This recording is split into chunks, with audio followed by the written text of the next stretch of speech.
In hierdie video gaan daar oorsigtelik gekyk word na graad 11 eindeksamen vraestelle en spesifiek gefokus word op vraag 3. Jy gaan baie vinnig agterkom, daar is baie oorvleueling wat plaasvind van jaar na jaar. As jy egter in meer detail na hierdie tipe probleme wil kyk, gaan kyk gerus onder graad 12 fisika, Newton se bewegingswette, en jy sal sien dat die werk waaroor jy getoets en geëksamineer word in graad 11 is presies dieselfde werk as waaroor jy geëksamineer gaan word aan die einde van matriek. Ons begin met 2015. Jy gaan 'n vrye liggaamdiagram van die bepaalde stelsel moet teken. Jy kan klaar sien, daar's wrywing want dis 'n ruwe oppervlak. Newton se eerste bewegingswet, jy moet jou bewegingswette se definisies ken. Berekening van kragte, in hierdie geval krag F, die normaalkrag en die wrywingskrag. Die laaste vraag was die enigste een in 2015 wat 'n bietjie insig geverg het, anders as die normale.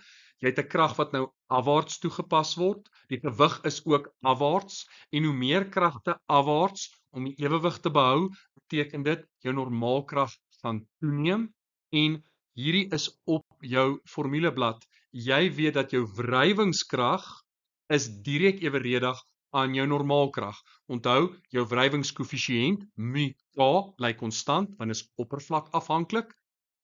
Soos die normaalkrag met ander woorde gaan toeneem, gaan jou wrywingskrag ook toeneem. 2016 het opgestyg met 'n helikopter, maar kyk na die vraag wat gevra is. Newton se eerste bewegingswet, vrye liggaamdiagram, bereken die massa van die houer, bereken die spanning T. Wat wel anders was en wat jy in ag moes neem, is die feit dat die helikopter se lemme ook 'n afwaartse krag uitgeoefen het.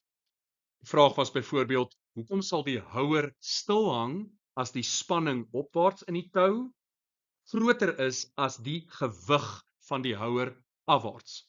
En natuurlik, die krag wat die lemme afwaarts op die houer uitoefen, moes ook in ag geneem word. 17 het jou kennis van die wetenskaplike metode getoets en jy ken hierdie al van graad 8 af, selfs laerskool. Dis belangrik om te weet wat is die onafhanklike veranderlike, die veranderlike wat jy verander. Dan die afhanklike veranderlike, die een wat jy meet. Jy moet weet wat is 'n hipotese, jy moet weet wat is 'n ondersoekende vraag. In kort, ken jou wetenskaplike metode. Dan oor grafieke, en hierdie is baie punte, as jy dit reg doen, jy verloor baie punte, as jy dit verkeerd doen. Asseblief, moenie datapunte so verbind nie. Dit is nie hoe ons met data in die wetenskap omgaan nie. So moenie datapunte so verbind nie. Jy vat 'n liniaal en jy trek 'n lyn met skatting op skool. Hierdie doen jy natuurlik in Excel baie eenvoudig en kry 'n lyn wat min of meer die meeste datapunte insluit of so naas moontlik aan die meeste datapunte is. Belangrik as ons kyk na ons grafiek, wat moet ingesluit wees? 'n Opskrif. Jou asse, beide van hulle, moet benoem wees met eenhede by. Gebruik jou hele area van jou grafiek. Jy dui jou onderskeie datapunte duidelik aan en dan pas jy natuurlik jou lyn. Hieruit sal jy dan ook jou helling kan bereken. Jou helling is die verandering in y gedeel deur die verandering in x. Onthou om jou y-waardes aan te dui en presies te sê watter waardes jy gebruik het. Moenie net die waardes vat uit jou tabel nie. Die idee is om die helling van jou gepaste lyn te bereken. So jy gaan punte moet vat wat deel is van hierdie lyn en nie noodwendig van jou datapunte nie. 2018 lyk baie dieselfde as 2015. Kinetiese wrywingskrag, wat is dit?